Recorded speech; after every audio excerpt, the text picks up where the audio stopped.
I think outside of family, that is always principle and will never be superseded. Outside of family, if there's anything that contributed to the way that I look at things and have given me lasting benefit, okay? You may be familiar with Samuel Johnson's remark about literature. It applies to all the arts, that it exists better to help us endure life or to enjoy it. It fixes the mind. And when you have a real university, you get these things. The university experience was the strongest because the universities then had values. They worshipped, and that's a good word, not to be backed off from. They worshipped the best creations, the best fashions, the best styles of thought, the best scientific finesse, and they made you to be grateful for what other first-rate minds have contributed to the temper of the entire human race. Universities now, at the humanities level, from everything I read, are a disgrace. The treason of the clerks. They are so suffocated by these arch and empty philosophies that have no logic and are punitive. And now I tell people that have younger children, 20, 21, 22, don't go to the damn university unless you're taking science. Go to a trades college or just go out on your own. It's the saddest thing that has happened in the Western world, that we've allowed second-rate minds, political agents, propagandization as instruction. We have decimated the soul of the university. One little footnote. If the first world, as we're accustomed to calling it, wants to keep its precedence, I often think of students in Asia, in India, in China even. They are so intent on really learning something, and they'll, in an Indian school that maybe pays $100 a pupil, they're doing so much better than the school. That's the schools are in this game too, than schools getting $10,000 and $15,000 per student. The West is trivializing its main dynamic that has always been intellectual, and it always will be.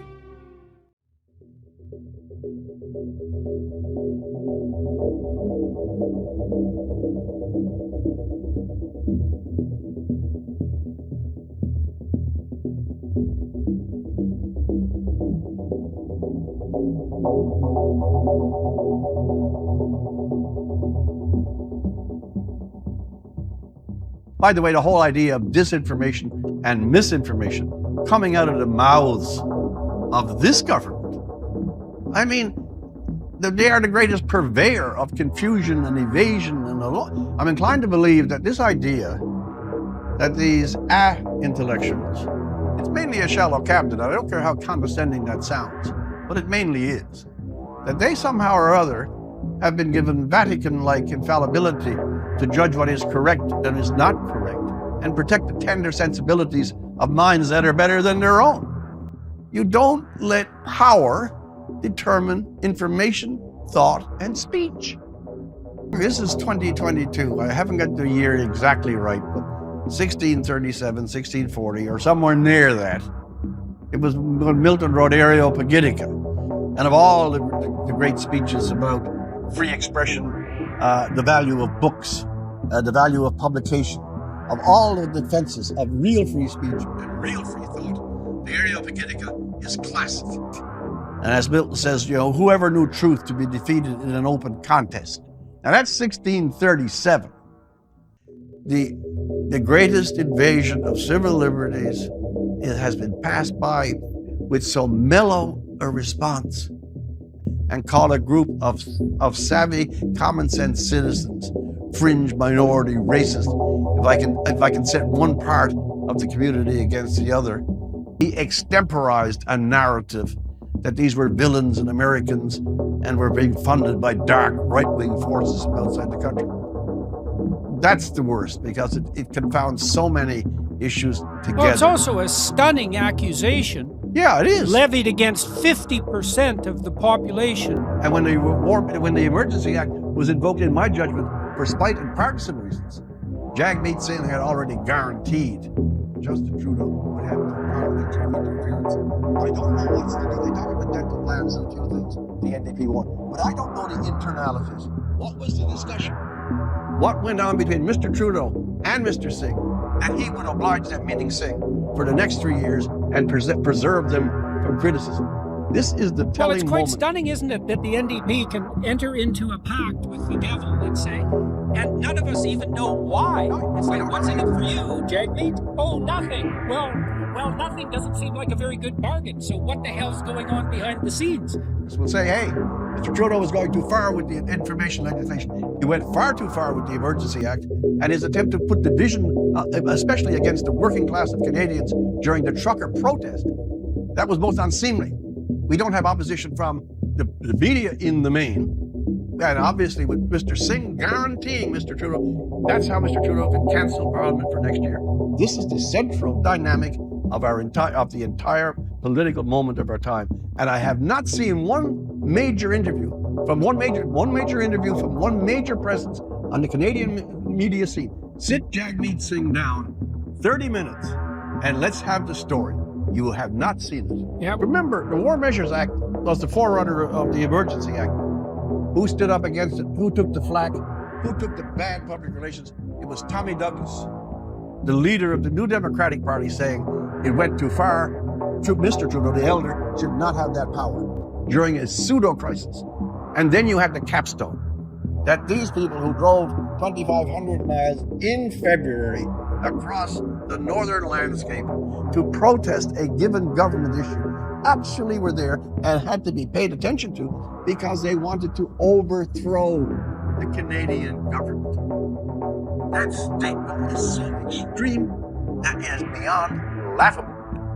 And Mendocino, or whatever his name is, used that. They're going to burn down buildings and lock the doors so people can't get out. We need an emergency act.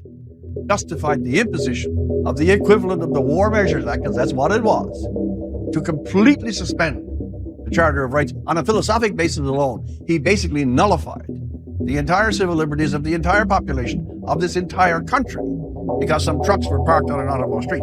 To give this bunch that can't issue a passport, that have a pay system for their own civil servants that's 3 or 4 years misfunctioning, that can't let passengers walk out of Pearson Airport within less than 24 hours, should suddenly have the government of the thoughts and reactions and speeches and positions and films and talks like this, like yours. It's absurd, but it's more than that. This is truly frightening. Canada is not Stephen Harper's Tamal. Canada is bigger, stronger, and deeper than Stephen Harper. And here's a shock.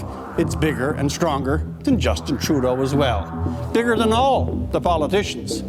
Secondly, and perhaps more to the point for the camera-caressing Justin, Canada is not your mirror. It's not meant to match the face looking into it. If, as you say you do, you look at Canada and you do not see yourself in the values reflected there, then maybe the fault is not the mirror, but in the hand that's holding it. It is pure hubris to believe your values are the litmus of everyone else's nationhood. It was a very strange thing when, he wasn't then Prime Minister, he made this sociological observation. He said a couple of things.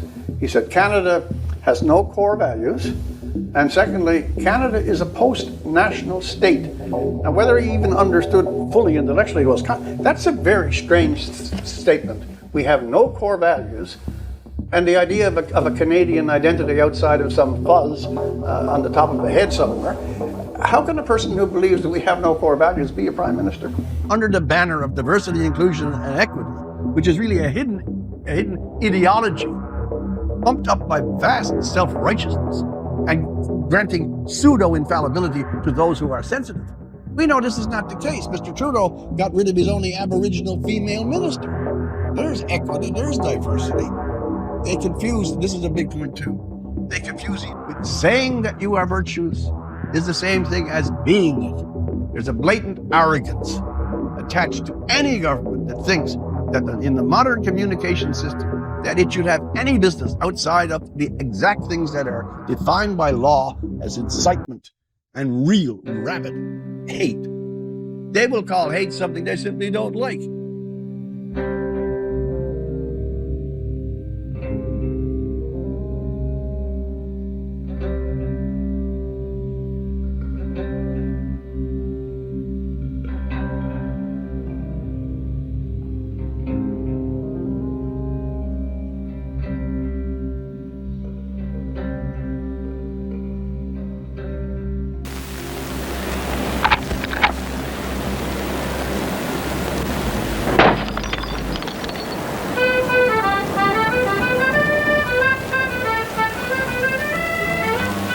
The reason I'm here is that I'm celebrating the 25th anniversary of Newfoundland and Confederation. And the reason I did that is that I'm tired of Screech, Joey Smallwood, Pretty Scenery, and How Are You Bye being about the most that most people know of what this province is like.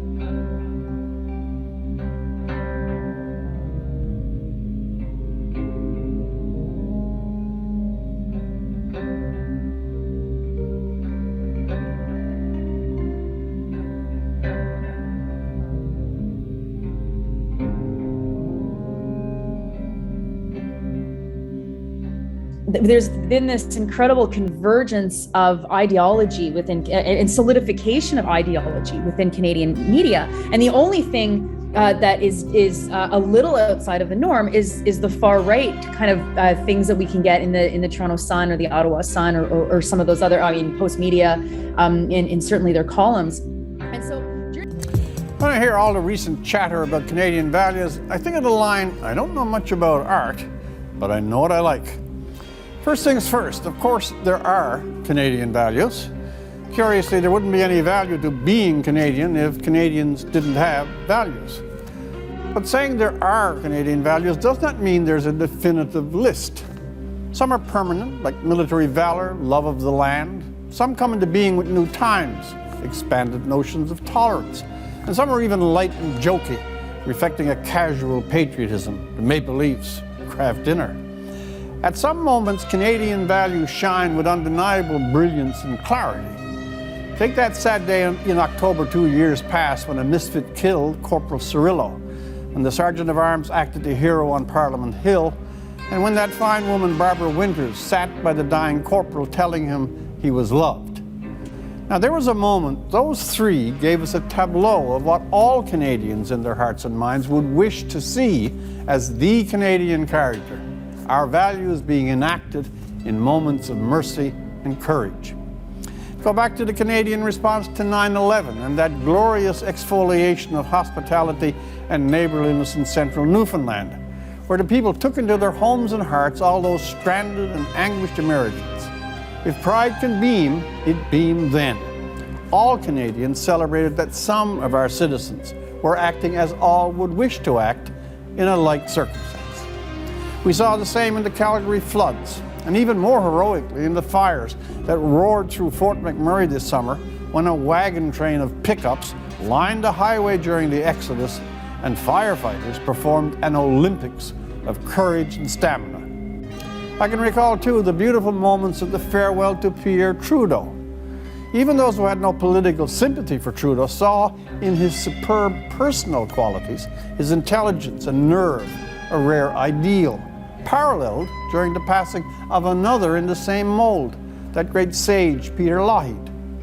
The enduring affection for Terry Fox, that super special ordinary Canadian who cut a space into every Canadian heart for his endurance and selflessness, is another window in what Canadians value.